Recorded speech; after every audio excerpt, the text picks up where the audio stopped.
Here's another important video from the Personal Defense Network.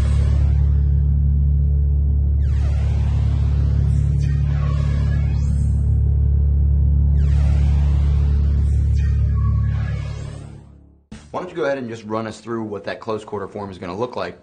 Jason, go ahead and throw the helmet on and walk us through that. Again, we'll get back ready into our training situation. I'll take your watch for you and let you guys run through that whole process.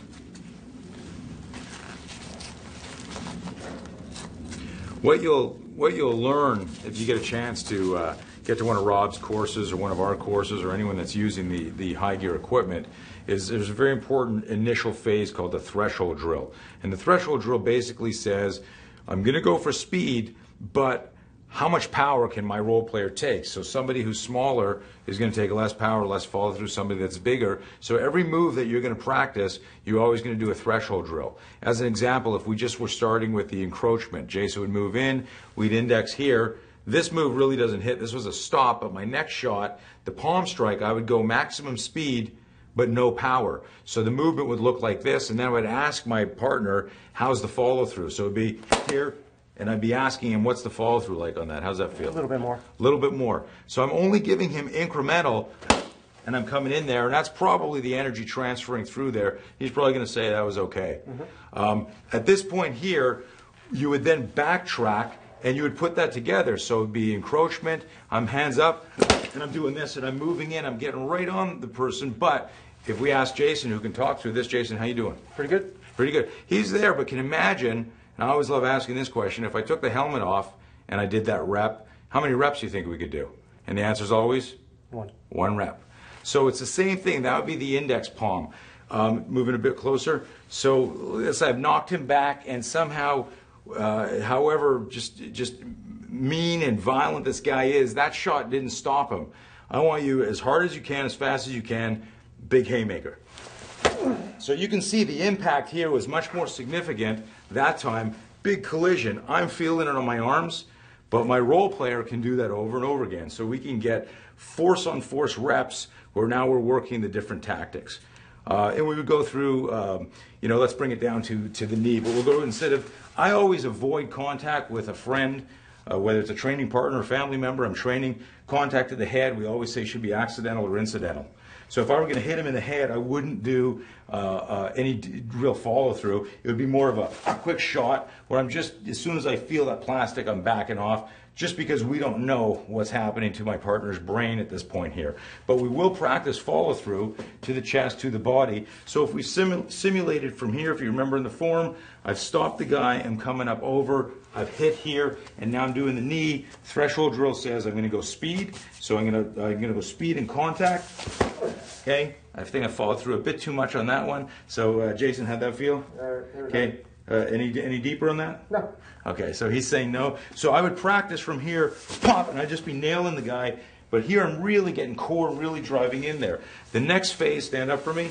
The next phase from that would be to take it. So we want to build the movement so it's kind of like a succession. So we're not just doing single isolations.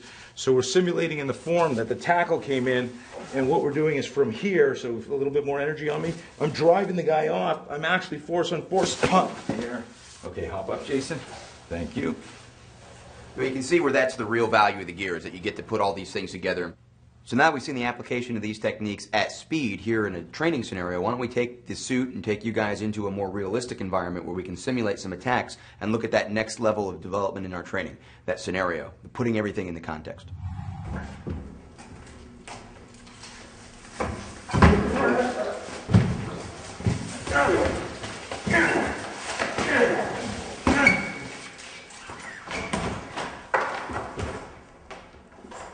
All right, Jason, you okay? Yep. Okay, essentially what happened there, came through the door. In terms of personal defense stuff, I would always tell my students never to do. Clear your corners for the purpose of the scenario. What I did is I was fidgeting with a key. I came around and slowly do this. I got grabbed. The first thing I did in training was grab my hands, which is, if you remember from the instruction, we talked about flinch, cover your head, do what your body would do naturally. So slowly, hands come up, I grab my hands. I got jammed in the corner. Before I thought about doing anything, martial arty. I wanted to clear some space. So there I used the outside 90. Here's my keys. I used the outside 90. Splayed fingers, get outside 90, drive him away.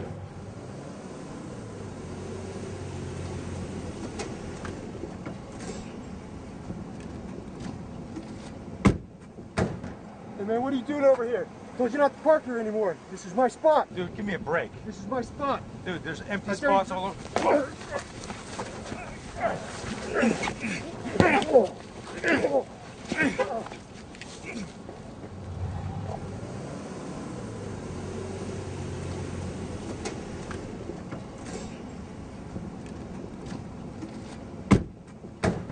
Hey man, what are you doing over here? I told you not to park here anymore. This is my spot. Dude, give me a break.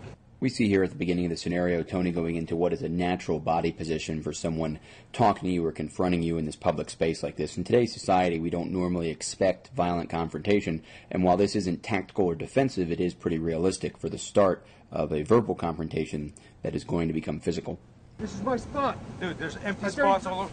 Now, at this point, of course, this is a choreographed scenario. It's a training environment, so we're never going to get a 100% realistic, authentic flinch, but we still see, because we don't know exactly when the timing of Jason's attack on Tony is going to be, some of those things. We see a sharp lowering of the center of gravity, and we see the hands kind of come in towards the head to protect the face.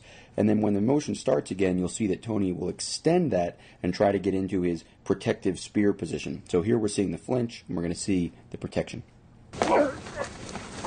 At this point, Tony has achieved his greater than 90 position and is going to start getting back in control. You can see that in an attempt to create space by moving the opponent back, the opponent is now completely off balance and Tony's going to take a dominant position. This is closest weapon, closest target. Perfect example of that closest weapon, closest target idea. With an index palm with Tony's hand on his head, we know where the head is and we throw that punch. And we see next a shot to the midsection with the knee. Any attack that puts a lot of force on that midsection, the lower area of the rib cage, can affect the diaphragm and actually create a spasm or a knocking the wind out of someone, which is going to give Tony a chance to get away.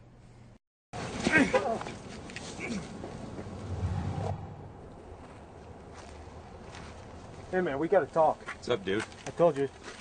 What's the matter, man? We gotta talk about this. What are you so upset? You know what I'm upset about. I said you know what I'm upset about. Hey, Jason, get off me, man. Nope.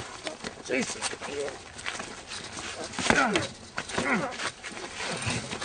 What the hell's your problem?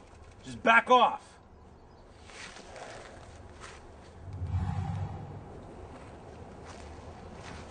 Hey man, we gotta talk. What's up, dude? I told you.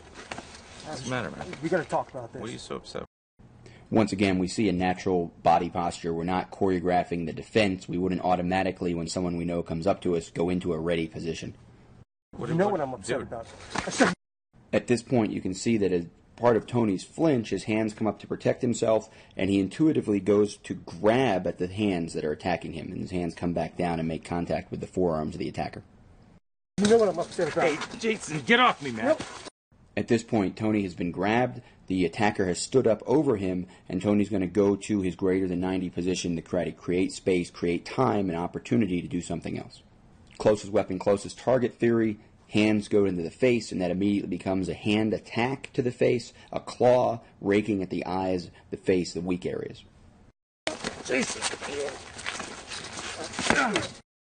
Continuing that attack to the face gives Tony a second to get his bearings, to get his weight under him, to use the strength of his legs to push up and try to get into control. And as he braces himself on the table, he has the opportunity to continue his defense or possibly escape. What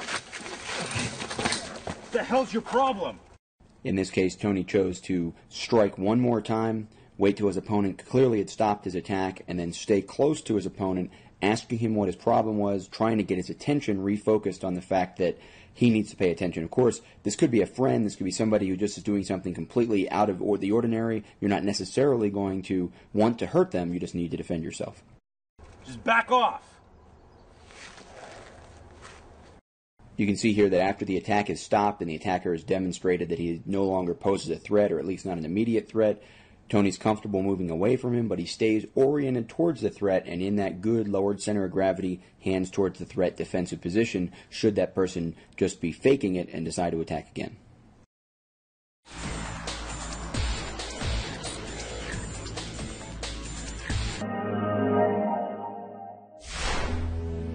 Check out more videos just like this one at the Personal Defense Network.